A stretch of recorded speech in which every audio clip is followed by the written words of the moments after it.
ফরজে কিফায়া, কিন্তু তারপর দেখবেন আমরা আরবি ভাষার হিসাব রাখি না। কিন্তু না রাখার ক্ষেত্রেও কিছু কিছু দিন আছে আরবি উৎসব, মুসলমানরা তো আরবিতে উৎসব পালন করে, আরবি তারিখ হিজরি সন অনুযায়ী উৎসব পালন করে। এই জন্য শবে বরাত আসলে আলাদা বলা লাগে না, শবে কদর আসলে আলাদা বলার প্রয়োজন হয় না, রমজান মাস আসলে আলাদা বলার প্রয়োজন হয় না। ঠিক তেমনিভাবে রবিউল আউয়াল মাস আসলেও আলাদা বলার প্রয়োজন হয় না। রবিউল আউয়াল মাস কিসের মাস আমরা সকলেই জানি। আমরা এই মাসে কেন আনন্দিত হই? আমরা আনন্দিত হই এই জন্য আমাদের নবী মুহাম্মদুর রাসূলুল্লাহ সাল্লাল্লাহু আলাইহি ওয়াসাল্লাম এই মাসে দুনিয়াতে আসছে। আলহামদুলিল্লাহ বলেন।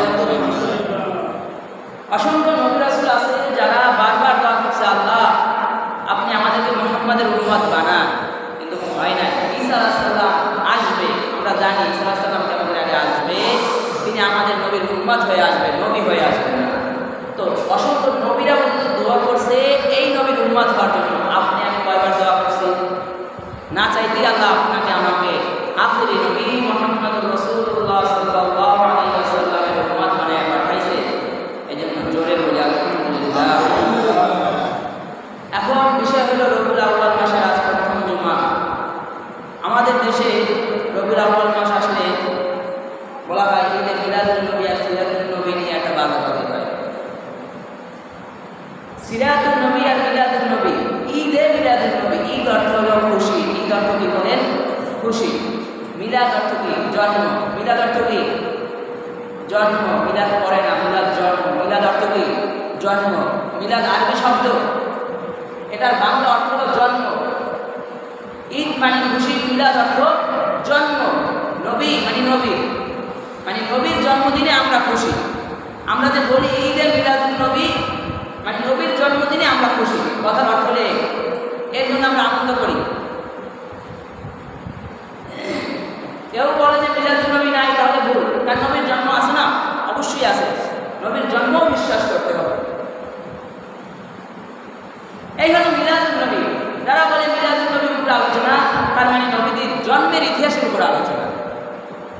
আর সিরাতুন নবী মানে আমার নবী মুহাম্মদুর রাসূলুল্লাহ সাল্লাল্লাহু আলাইহি ওয়াসাল্লাম দুনিয়াতে আসা থেকে মৃত্যু ইন্তেকাল পর্যন্ত গোটাটাই তার সিরাত, গোটা জীবনকে সিরাত বলা হয়। এই হলো মিলাদুন নবী আর সিরাতুন নবীর পার্থক্য। এবার আসেন আমাদের নবীর যে রবিউল আউয়াল মাসে আসছে, আমরা উদযাপন করি 12ই রবিউল আউয়াল, নাকি? 12ই রবিউল আউয়াল হলো গ্রহণযোগ্য, প্রসিদ্ধ। উম্মতের উলামায়ে কেরামের মত 12ই রবিউল আউয়াল যে নবী আসছে এটা হলো প্রসিদ্ধ, আর বিশুদ্ধ হলো 8ই রবিউল আউয়াল। এটার অনেকগুলো মতামত পাওয়া যায়। নবীজি কত তারিখে দুনিয়াতে আসছে এটার অনেকগুলো মতামত পাওয়া যায়। তার ভিতর গ্রহণযোগ্য হলো 8 অথবা 12। এই 8-এর ভিতরে আবার 8 বিশুদ্ধ বলা হয়, কারণ এখানে 8 তারিখ বিশুদ্ধ বলে, কারণ বলা হয় যখন হাতির উপর, হাতি বাহিনীর উপর হামলা করেছিল আবাবিল। আবাবিল অর্থ কি? আমরা বলি আবাবিল অর্থ পাখি, আবাবিল অর্থ জাকে জাকে, মানে আল্লাহ জাকে জাকে পাখি পাঠাইছে। ওই 50 দিন পরে, ওই ঘটনার 50 দিন পরে আল্লাহ রাসূল দুনিয়াতে আসছে। সেই অনুযায়ী যদি সফর মাস 29 তারিখ হয় তাহলে 8 রবিউল আউয়াল, আর তখনকার সফর মাস যদি 30 তারিখ হয় তাহলে 9 রবিউল আউয়াল। এই 8ই রবিউল আউয়াল এটাও তো শিওর বলে নাই। তার মানে এখান থেকে বোঝা যায় আমরা 8 অথবা 9 বা 12 যেদিনে আমরা নবীর জন্মদিনে আনন্দ হই, কিন্তু আজ পর্যন্ত কেউ গ্যারান্টি দিয়ে বলে নাই যেই তারিখেই আল্লাহর রাসূল সাল্লাল্লাহু আলাইহি ওয়াসাল্লাম দুনিয়াতে আসছে। এটার ভিতর মতামত আছে উম্মতের উলামায়ে কেরামের। উলামায়ে কেরামের মতামত আছে, এজন্য এটা নিয়ে কেউ নাচানাচি করে না। কিন্তু একদল আছে বলে 12ই রবিউল আউয়াল নবীজি আসছে, 12ই রবিউল আউয়াল নবীজি আসছে, এটা নিয়ে কি আছে? মতামত আছে। কিন্তু এদিন যে নবী ইন্তেকাল করছে এটা নিয়ে কোনো মতামত নেই। 12ই রবিউল আউয়াল নবীজি জন্মগ্রহণ করেছে এটা নিয়ে মতামত আছে, পার্থক্য আছে ওলামায়ে কেরামের ভিতর, যে 12ই রবিউল হতে পারে, 17 রবিউল আউয়াল হতে পারে, রমজান মাসে হতে পারে, বা রবিউল আউয়াল মাসের 2 তারিখ হতে পারে, 9 তারিখ হতে পারে, 8 তারিখ হতে পারে, মতামত আছে। কিন্তু 12ই রবিউল আউয়াল নবীজি ইন্তেকাল করেছে এটা নিয়ে কোনো মতামত নেই, সবাই একমত যে 12ই রবিউল আউয়াল নবী ইন্তেকাল করেছে। এবার যদি আমি আমার নবীর মহব্বত যদি শুধু 12ই রবিউল আউয়াল দেখাই, তার মানে এখান থেকে স্পষ্ট হয় যে জন্মদিন পালন করতেছি না, বরং আমার নবীর মৃত্যুতে আমরা খুশি হয়েছি, এটার অর্থই দাঁড়ায়। আর উম্মত, যে নবী দান শহীদ হয়েছে তখন উম্মতের কথা বলে নাই, হাসরের ময়দানে সমস্ত নবী ইয়া নাফসি করবে, আর সেই হাসরের ময়দানেও আপনার আমার নবী উম্মতে বলবে। আর সেই নবীর উম্মতরা শুধু নবীকে 12ই রবিউল আউয়াল স্মরণ করে, এছাড়া আর স্মরণ করে না। অথচ নবীর মহব্বত উম্মত তো প্রত্যেক দিন, প্রত্যেক মাসে, প্রত্যেক সময়, প্রত্যেক ঘন্টায়, প্রত্যেক মিনিটে, প্রত্যেক সেকেন্ডে নবীর স্মরণ হওয়া উচিত ছিল এই উম্মতের জন্য। শুধু একদিন নির্দিষ্ট বানায় নিছে, যেদিন নবীর জন্মদিন, আর এদিন খুব নাচানাচি, জশ্নে জুলুস বিভিন্ন রকম করে, মিলাদ কিয়াম করে। আবার এটা নিয়ে আমরা মারামারিও করি, মিলাদ কিয়াম নিয়ে, যে নবীজির জন্মে আমরা খুশি, এটা নিয়ে মিলাদ করে, জশ্নে জুলুস করে। আসেন, মিলাদ আসছে কবে? কোন সাহাবীর জীবনীতে মিলাদ নাই। আল্লাহ রাসূল বলে, খায়রুল উম্মতি করনি সুম্মা আল্লাযিনা ইয়ালুনাহুম সুম্মা আল্লাযিনা ইয়ালুনাহুম। আমার এই প্রথম যুগের উম্মতরা শ্রেষ্ঠ, তারপরের যুগে শ্রেষ্ঠ, তারপরের যুগে শ্রেষ্ঠ। এই 3 যুগের ভিতর কারো ভিতরে মিলাদের ছাপ নাই। ইমাম আবু হানিফা মিলাদ করে নাই, ইমাম হাম্বল মিলাদ করে নাই, ইমাম শিরিন মিলাদ করে নাই, ইমাম মালিক মিলাদ করে নাই।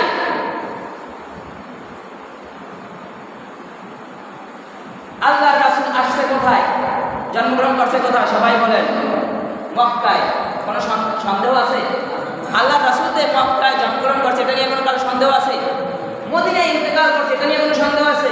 তার মানে আরব দেশে আল্লাহর রাসূল জন্মগ্রহণ করছে, সেখানেই ইন্তেকাল করছে। অথচ প্রচলিত যে মিলাদ কিয়াম, এটা আবিষ্কার হয়েছে আল্লাহর রাসূলের ইন্তেকালের 500 থেকে 600 বছর পর ইরাক থেকে। ইরাক থেকে এই মিলাদের আবিষ্কার হয়েছে। আল্লাহর রাসূল আসছে আরবে, মক্কায়, ইন্তেকাল করছে মদিনায়, আর মিলাদের আবিষ্কার হয়েছে আল্লাহর রাসূলের ইন্তেকালের 600 বছর পর ইরাকে।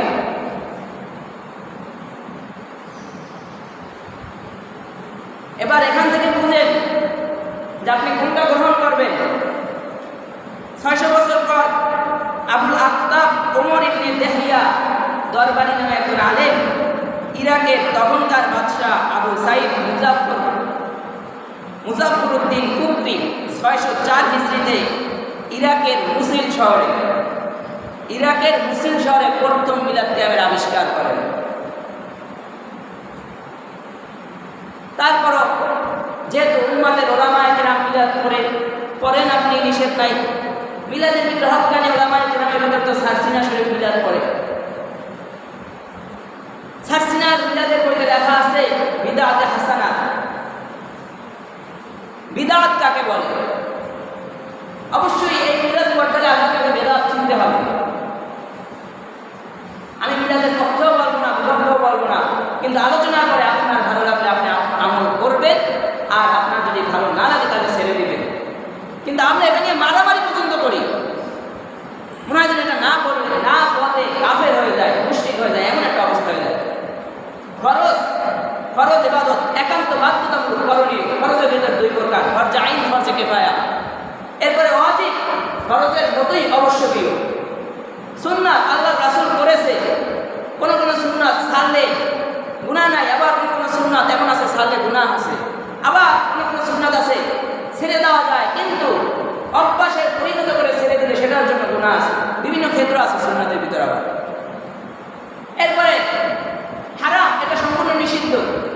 মুস্তাহাব অনেক কিছু থাকে, ছোট ছোট আমল যেগুলো করলে সওয়াব আছে, না করলে গুনাহ নাই।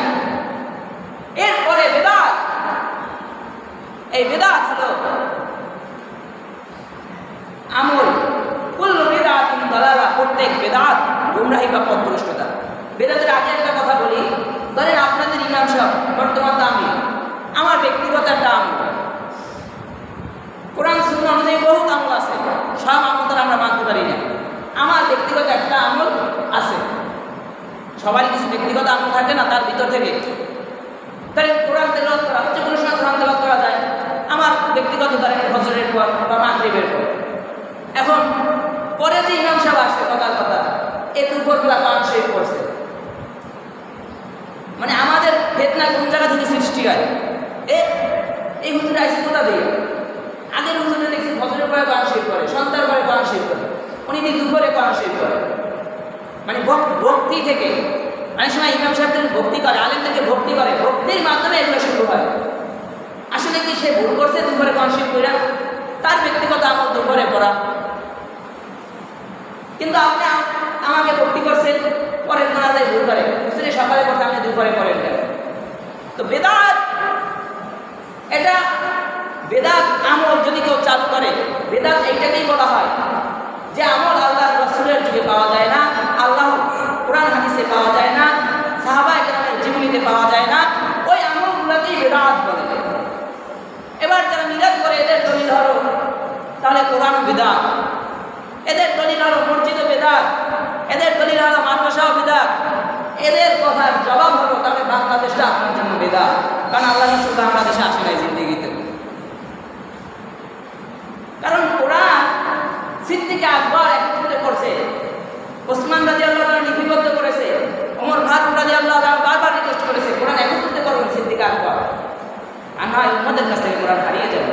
কোরআন তো লেখা ছিল গাছের ছালে, চামড়ার কাছে, পাতার উপর লেখা ছিল বিভিন্ন জায়গায়, সব একত্রিত করা হয়েছে। এখনই কোরআন একত্রিত পড়েন না, যদি ছিন্ন বিচ্ছিন্ন থাকে তাহলে তালাশ করে পড়তে। তার মানে কি কোরআনটা বেদাত? না, কোরআনটা আপনার আমলের সহায়ক। কারণ আপনি একত্রিত না পেলে কোরআনের উপর আমল করতে পারতেন না, বরং সেটা তারা সহায়ক হয়েছে। গোটা জমিনটা আল্লাহ রাসূলের জন্য মসজিদ, কিন্তু তারপরও সব জায়গায় তার সবাই নামাজ পড়ে হয় না। মসজিদ নির্দিষ্ট হওয়ার কারণে আপনি এখানে এসে ইবাদত করতে পারতেছেন। ফ্যান বেদাত, 100% বেদাত, কোনো সন্দেহ নেই। কিন্তু কি সেই জন্য এটা ব্যবহার করা হারাম হয়ে গেছে? না, আপনি ইবাদত করতেছেন, ফ্যানে বাতাস দিতেছে, আপনি শান্তি পাইতেছেন, বরং আপনি ইবাদতে তৃপ্তি পাইতেছেন, আপনার ইবাদতে সহায়ক হয়েছে। মাইক বেদাত, আল্লাহ রাসূলের জন্য মাইক ছিল না, বরং এটা এখন সহায়ক আপনার জন্য। কথা বলতেছি, আজ আমার সামনে আপনারা 2-4 থাকতেন, এরাই শুনতেন, কিন্তু এখন ঘরে বসে মহিলারাও শুনতেছে। অতএব এই আমলের সহায়ক, এটা বেদাত, কিন্তু এটা দিয়ে কি আমল হইতেছে? এটা আমলের সহায়ক হইতেছে, কারণ আমলটা প্রচার করতেছে। কিন্তু এই আমল অমুকে করছে, আপনারও করতেই হবে, এইটা হলো বেদাত। আমি যেটা বলছি, ঠিক 600 বছর আগে, 600 বছর আগে না, আল্লাহ রাসূলের ইন্তেকালের 600 বছর পরে ইরাকের মুসলিম শহরে এইভাবে মিলাদের আগমন ঘটেছে। আর সেই ধারাবাহিকতা চলতে চলতে 1974 সালে পাকিস্তানে আসছে, সেই মাধ্যমেই আমাদের দেশে আসছে। আর এখনো সেই তাইয়েব শাহ পাকিস্তানের, তিনি এই মিলাদের নবী আসলে আমাদের দেশে আগমন করেন। এখানে আরেকটা জিনিস, যদি তার ভিতর নবীর প্রেম থাকে, সে কোথায় যাবে? মদিনা মুনাওয়ারায় যাবে, যেহেতু নবীর জন্মের মাস, আর এর ভিতরে তার নবী প্রেম। কিন্তু আর নয় নিজের দেশেই নবী প্রেমের প্রচার করবে, কিন্তু আর এক দেশে আসে নবী প্রেম প্রচার করবে। বুঝা গেলে এখানেও ধোঁকাবাজি আছে। অর্থাৎ বেদাত যদি কোনো ব্যক্তিগত কারো আমলকে নির্দিষ্ট বানিয়ে নেওয়া হয়, জুমুকে একটা নির্দিষ্ট আমল করেছে, সেটাকে যদি আপনি আমি নির্দিষ্ট বানাই, সেটা বেদাত। সাসিরা মিলাদ করে, বলবেন নিসারউদ্দিন সালেহ রহমাতুল্লাহ মিলাদ করেছে, আবু জাফর সালেহ রহমাতুল্লাহ মিলাদ করেছে, মুহিবুল্লাহ রহমাতুল্লাহ মিলাদ করেছে, জৈনুল রহমাতুল্লাহ মিলাদ করেছে, ফুরফুরা রহমাতুল্লাহ মিলাদ করেছে। তাদের চেয়ে কি হুজুর আপনি বেশি বুঝেন নাকি? আমি তাদের চেয়ে বেশি বুঝি না, তাদের জুতা টানার যোগ্যতা আমার নাই। কিন্তু সে মিলাদ করেছে, সে কয়েকদিন আপনার আমার মতো মারামারি করছে মিলাদ নিয়ে, সেইটা দেখা যাবে। সেইটা দেখান। যুমুকে মিলাদ করে নাই আর অমুকে মিলাদ করছে, তার সাথে মারামারি করছে, এর ইতিহাসে আছে। কিন্তু আমি আপনি তো মারামারি করতেছি, আয় রে খাইছে, মিলাদ করে নাই, গেছে শেষ। মুস্তাহাব বিদআতে হাসানা সারসিনার বইতে লেখা আছে, বিদআতে হাসানা এই মিলাদ কিয়া। অতএব বলা হয়েছে যে আপনি করেন যদি আপনি আল্লাহর রাসূলের ইশক আর মহব্বতে আল্লাহর রাসূলের প্রেমে করেন। এবার আসলেই কি আমরা মিলাদ কিয়াম আল্লাহ রাসূলের প্রেমে করি? মোটেও না। আমরা করি জিলাপির প্রেমে আর বিরিয়ানির প্রেমে আর সিন্নির প্রেমে, এছাড়া আমরা মিলাদ কিয়াম করি না। কয়দিন করছেন মিলাদ আমাকে বলেন, বুকে সাহস থাকলে এখানে দাঁড়ায় বলেন কয়দিন জিলাপির মোসা ছাড়া মিলাদ করছেন? বরঞ্চ যদি মিলাদ হয়েছে কিন্তু জিলাপি দেয় নাই, বাইরে গিয়া যে মিলাদের আয়োজন করছে রে ঠিকই গাইড দিয়েছে, এটা আছে। আর কি টাকা পয়সা কম আছে, এটা জিলাপিও কি দিতে পারে না? কি বরঞ্চ তার মানে বোঝা গেল আপনার মিলাদ নবীর প্রেমের মিলাদ নয়, আপনার মিলাদ হলো বিরিয়ানির প্রেমের মিলাদ, আপনার মিলাদ হলো জগা খিচুড়ির মিলাদ, আপনার মিলাদ হলো জিলাপির মিলাদ। আল্লাহ রাসূলের প্রেমের মিলাদ আপনার না। বরঞ্চ যারা আল্লাহ রাসূলকে মহব্বত করবে তারা তো উঠতে বসতে শুইতে সবসময় দুরূদ শরীফের আমল করতে থাকবে। আপনি পুরো দুরূদ শরীফ না পারেন, আপনি বলেন সাল্লাল্লাহু আলাইহি ওয়াসাল্লাম। এই দুরূদ শরীফের আমল আমরা করে থাকি। যেমন এখানে তালিম হয়, নবীর নাম বললে সকল কি সবাই বলে না সাল্লাল্লাহু আলাইহি ওয়াসাল্লাম? তার মানে এটার উপর আমল হয়। তখন কি তালিমের শেষে বলেন যে সাল্লাল্লাহু আলাইহি ওয়াসাল্লাম বলছি, এবার জবাব দাও? আজ পর্যন্ত তো বলছে, বলে নাই। কত কত জুমা পড়ছেন কত ইমামের পিছে, আজ পর্যন্ত অনেক জুমার পায়নি সাল্লাল্লাহু আলাইহি ওয়াসাল্লাম বলছেন, কিন্তু আজ পর্যন্ত কোন ইমাম সাহেবের কাছে বলছেন বিরিয়ানি দেন? বলেন নাই। কিন্তু যখন বলে নামাজের পরে মিলাদ আছে আর উমুকে আয়োজন করছে, কিন্তু কিছু দিছে না, তো বাইরে গিয়ে অনেক খামড়াই দিতে পারছে না। আচ্ছা, তার মানে এখানে বোঝা যায়, স্পষ্ট বোঝা যায় যে ইয়া নবী সালাম আলাইকা আর ইয়া রাসূল সালাম আলাইকা, ইয়া হাবিব সালাম আলাইকা, আপনি আমি যেটার জন্য মারামারি করি এটাকে নবীর প্রেম দেখাইয়া বললেও বরঞ্চ এটা আমরা খাওয়ানোর জন্য করি, বরঞ্চ নবীর প্রেমের জন্য করি না। তবে আপনি যদি নবীর প্রেমে করেন আপনাকে নিষেধ করি না, যেহেতু হক্কানি ওলামায়ে কেরাম এটার উপরে আমল করতেছে, আপনি করেন, কিন্তু এটা নিয়ে মারামারি করার কোনো সুযোগ নাই। কারণ এটা মুস্তাহাবের এক শেষ পর্যায়ের আমল। সারসিনার মিলাদের বই আমার কাছে আছে, ওইখানে লেখা আছে বেদাতে হাসানা।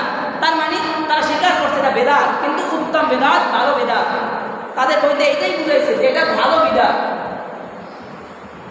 তাহলে আপনি পড়েন, কিন্তু মারামারি করা যাবে না। আয় তুই মিলাদ পড়স না, এই মারামারি করার কোনো অধিকার নাই এটা নিয়ে। কারণ এই মিলাদের আগমনই হয়েছে আল্লাহ রাসূলের ইন্তেকালেরও 600 বছর পর। আর আমরা এটা নিয়ে আসি মারামারি করি, উম্মতের ভিতর ফিতনা সৃষ্টি করি, নিজেদেরকে বড় আশিক দাবি করি। বারোই রবিউল আউয়াল শুধু একদিন নাচানাচি করি, অথচ নবীর মহব্বত তো উম্মতের দিলে, উম্মতের কলবের ভিতর তো প্রত্যেকটা বছর, প্রত্যেকটা মাস, প্রত্যেকটা দিন, প্রত্যেকটা সময়, প্রত্যেকটা ঘন্টায়, সেকেন্ডে থাকবে মহব্বত। শুধু বছরে একদিন আদায় করলে নবীর মহব্বত আদায় হয় না। হয়তো বা কোথায় একটু কষ্ট পাইতে পারেন, রাগ করতে পারেন, কিন্তু কিচ্ছু করার নাই। যেই নবী হাসরের কঠিন দিনেও আপনার আমার জন্য উম্মতি উম্মতি বলে কাঁদবে, উম্মতি উম্মতি বলে চিৎকার করবে কঠিন দিনেও, আর সেই নবীর মহব্বত শুধু একদিন। কয়দিন নামছেন? কাদিনীরা যখন আপনার নবীর খতমে নবুয়ত নিয়ে কাদিনীকেও নবী বানাতে চায়, কয়দিন রাজপথে নামছেন? যখন আপনার নবীকে কোনো নাস্তিক আর মুরতাদ লুচ্চা মুহাম্মদ বলে গালি দিয়েছিল, কয়দিন নামছিলেন?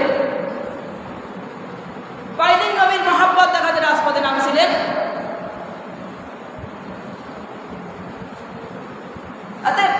পরিচালিত মিলাদ কিয়াম এটার আগমন হয়েছে আল্লাহ রাসূলের ইন্তেকালের 600 বছর পর।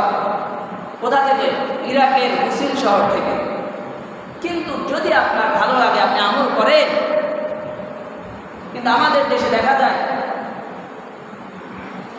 যদি মুসল্লিরা মিলাদ আদা হয় আর ইমাম যদি মিলাদ না পড়ে তাহলে সেখানে ইমাম আর থাকতে পারে না। আবার ইমাম যদি মিলাদ পড়নেওয়ালা হয় আর মুসল্লিরা যদি মিলাদ না পড়নেওয়ালা হয় সেখানেও ইমাম থাকতে পারে না। কেন? একটা মুস্তাহাব শেষ পর্যায়ের আমল, বেদাত, উত্তম বেদাত, ভালো বেদাত, এই আমল, এটা নিয়ে আপনার এত দূর। অথচ সিদ্দিক আকবরের দিকে তাকান, সাহাবীদের জীবনে তাকান, যদি সর্বনিম্ন একটা সাহাবী ধরা হয় যার ভিতরে রাসূলের মহব্বত, সাহাবীদের লিস্ট করা হলে যার ভিতরে নবীর মহব্বত সবচেয়ে কম ছিল, ওই সাহাবীর মহব্বত যদি এক পালায় রাখা হয়, গোটা উম্মতের আমল যদি এক পালায় রাখা হয়, ওই সাহাবীর আমলের সমান হবে না। আবু বকর সিদ্দিক রাদিয়াল্লাহু তাআলা আনহু, নবী মুহাম্মদ রাসূলুল্লাহ সাল্লাল্লাহু আলাইহি ওয়াসাল্লাম বলে, আবু বকর তুমি আমার হিজরতের সাথী হবে। ঠিক যখন কাফেররা আল্লাহ রাসূলের উপরে আক্রমণ করার চিন্তা করলো, সারাদা আলম নবী মুহাম্মদ রাসূলুল্লাহ সাল্লাল্লাহু আলাইহি ওয়াসাল্লাম রাত্রেবেলা সিদ্দিক আকবরের দরজায় গিয়ে যখন ডাক দিল, আবু বকর সাথে সাথে দরজা খুলে ফেলল। সারাদা আলম জিজ্ঞাসা করে, আবু বকর তুমি কি ঘুমাও নাই? দরজা করা নাড়ার সাথে সাথে তুমি দরজা খুলে ফেললা। আবু বকর সিদ্দিক রাদিয়াল্লাহু তাআলা বলে, আল্লাহর রাসূল আপনি আমাকে বলছিলেন আমি আপনার হিজরতের সাথী হব, তবে আপনি তারিখ বলেন নাই, আপনি দিন বলেন নাই, আপনি সময় বলেন নাই।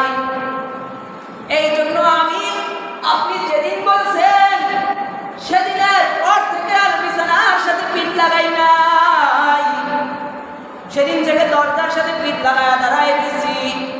কোন সময় আখিরি নবী মুহাম্মদুর রাসূলুল্লাহ সাল্লাল্লাহু আলাইহি ওয়াসাল্লাম এসে দরজায় ডাক দিবে আর আমি আরামের বিছানায় ঘুমায় থাকবার আমার দরজা খুলতে দেরি হবে, এই চিন্তা কইরা বিছানার সাথে পিঠ লাগায় নাই। বলা হয় 3 দিন বা 7 দিন বা 10 দিন, বিভিন্ন বর্ণনা আছে। ওই আবু বকরের চেয়েও কি আপনার মহব্বত বেশি হয়ে গেছে? শুধু কি বিছানায় পিঠ লাগায় ঘুমায় নাই এইটুকু শেষ না, হিজরত চলাকালীন অবস্থায় পাহাড়ের গুহায় যখন লুকায়া ছিল, বলা হয় পাহাড়ের অনেকগুলো গুহা ছিল, ছিদ্রিগুলো আবু বকরের পাকড়ি দিয়া সবগুলো ছিদ্র আটকায়া দিছে, একটা ছিদ্র আটকাইতে পারে নাই। সিদ্দিক আকবর নিজে ছিদ্রির উপরে পা রেখা তারপরে আল্লাহর রাসূলকে বিশ্রাম আরাম দিতেছে। আবু বকর সিদ্দিক রাদিয়াল্লাহু তাআলা রানের উপর সারাদা আলম নবী মুহাম্মদুর রাসূলুল্লাহ সাল্লাল্লাহু আলাইহি ওয়াসাল্লাম মাথা রেখে ঘুমাইছে। একটু কল্পনা করে সিদ্দিক আকবরের জায়গায় যদি আপনি হতেন, আপনার রানের উপর যদি আল্লাহর রাসূল মুহাম্মদুর রাসূলুল্লাহ সাল্লাল্লাহু আলাইহি ওয়াসাল্লাম মাথা রাখতো, কত সৌভাগ্যবান হইতেন আপনি, কত কাছের হইতেন আপনি যে আখিরি নবী দো জাহানের বাদশা মুহাম্মদুর রাসূলুল্লাহ সাল্লাল্লাহু আলাইহি ওয়াসাল্লাম সিদ্দিক আকবরের রানের উপর পা রেখে ঘুমাইছিলেন। বলা হয় ভিতর থেকে পাহাড়ের গুহার ভিতর থেকে সাপ আবু বকর সিদ্দিক রাদিয়াল্লাহু তাআলাকে কামড় দিল। কামড় দেওয়ার সাথে সাথে আবু বকর লাফায়া উঠে নাই, আপনি আমি হইলে লাফায়া উঠতাম, সরেন আগে, আমি আগে নিজে বাঁচি।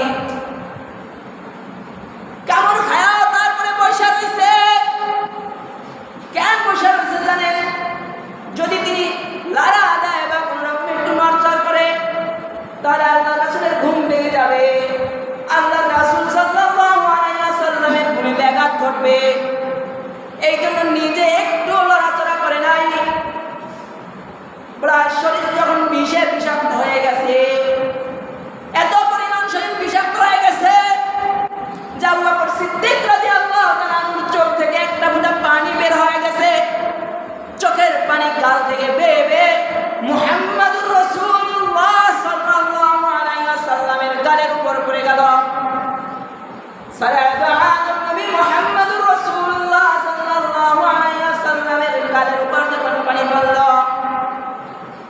আখির নবী মুহাম্মদুর রাসূলুল্লাহ সাল্লাল্লাহু আলাইহি ওয়াসাল্লামের ঘুম ভেঙে গেল। বলে, আবু বকর কি হয়েছে? বলে, তেমন কিছু হয় নাই। আপনি আমি হইলে উত্তর দিতাম, দেখেন না নবী আমাকে সাপে কামড় দিছে, আপনি উঠে যান। অথচ তিনি লড়েও নাই, আবার উঠে জিগায় কি হয়েছে? বলে, তেমন কিছু হয় নাই, আপনি বিশ্রাম নেন। আর তিনি নবীর সাথে সাথে ওই জায়গায় থুতু দিয়া দিলে, যেখানে সাপে কামড় দেয়া দিছে ওইখানে থুতু দিয়া দিলে সাথে সাথে আবু বকর সিদ্দিক রাদিয়াল্লাহু তাআলা সুস্থ হয়ে গেছে। সাপ বলা হয় কোনো কোনো বর্ণনায়, কেউ কেউ বলে এটা দুর্বল বর্ণনা। বলে, সাপকে জিজ্ঞাসা করা হলো, তুমি কেন কামড় দিছ? বলে, আমি জানতাম আমার এই পাহাড়ে দো জাহানের বাদশা নবী মুহাম্মদুর রাসূলুল্লাহ সাল্লাল্লাহু আলাইহি ওয়াসাল্লাম আশ্রয় নিবে। আমি যখন দেখলাম গুহা আটকে দিছে, সেই জন্য তাকে কামড় দিছি। এ বাবা সিদ্দিক আকবরের এই ঘটনা দ্বারা বোঝা যায় যে তিনি কত বড় আশিক রাসূল। আবু বকরের মতো প্রেম আমাদের নাই, কোন সাহাবীর মতো প্রেম আমাদের নাই। আল্লাহ রাসূলের মহব্বত বাড়াতে হলে আল্লাহ রাসূল বলে আমাকে অনুসরণ করো, আর যদি আমার অনুসরণ না করতে পারো, আমার সোয়ালাক সাহাবী আর না সবচেয়ে ছোট একটা সাহাবীরও যদি অনুসরণ করো, তাহলে আমি মুহাম্মদুর রাসূলুল্লাহ সাল্লাল্লাহু আলাইহি ওয়াসাল্লামের অনুসরণ করা হয়ে যাবে। বারোই রবিউল আউয়াল যে নবীর জন্মদিন পালন করেন, আল্লাহ রাসূল জন্মদিন পালন করে নাই, কেক কাইটা। আল্লাহ রাসূলকে জিজ্ঞাসা করা হয়, সোমবার দিন আপনি কিসের রোজা রাখেন? বলে, সোমবার আমি রোজা রাখি, সোমবার আমার জন্মদিন। যদি আল্লাহ রাসূলের আমলে আমল মিলাতে চান, তাহলে প্রত্যেক সোমবার রোজা রাখতে হবে। কয় সোমবার রোজা রাখছেন? যদি জিজ্ঞাসা করা হয় কয় সোমবার রোজা রাখছেন, এক সোমবার রোজা রাখি নাই। অথচ আল্লাহ রাসূল আশিক দাবি করি, এক সোমবার রোজা রাখি নাই। শুধু বারোই রবিউল আউয়াল আসলে আমরা কেক কাটি, খিচুড়ি পাকাই, বিরিয়ানি পাকাই, এগুলা খাই, রাস্তায় ঢোল তাবলা বাজাই, আর বলি আল্লাহর রাসূলের মহব্বত আদায় করতেছি। না, আল্লাহর রাসূলের মহব্বত হবে মান আহাব্বা সুন্নতি ফাকাদ আহাব্বানি ওয়া মান আহাব্বানি কানা মাইয়া ফিল জান্নাহ। যে আমার নবী বলে যে আমার সুন্নাতকে ভালোবাসলো সে আমাকে ভালোবাসলো, আর যে আমাকে ভালোবাসলো সে আমার সাথে জান্নাতে থাকবে।